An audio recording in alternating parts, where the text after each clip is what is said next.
girl who was afraid of trains. Henry was parked at the station and waiting for his passengers to board the express that he was pulling since Gordon was ill today when one conversation.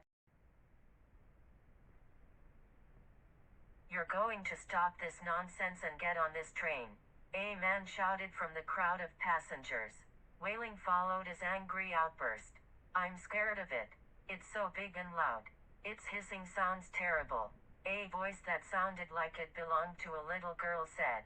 "Is she talking about me?" Henry thought. His driver turned around to look out his window. "I'm going to pick you up and carry you aboard in front of everybody if you don't start walking," the man said. "No," she screamed so shrill and loud that Henry thought his dome would fly off him.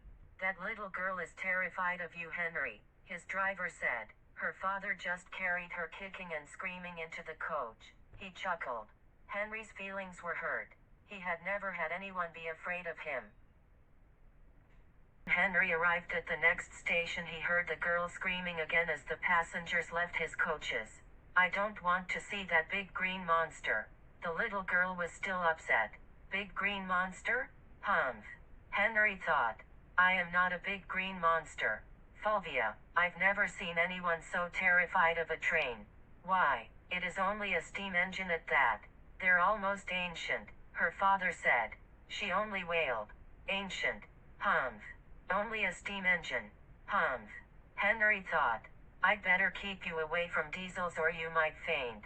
They're much more powerful than steam engines," Fulvia's father said.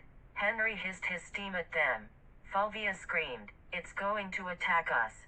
Then he saw a man in a gray suit carrying a little girl over his shoulder. "If she thinks I'm a big green monster, I wish she could see Gordon. I wonder what she'd say about him?" Henry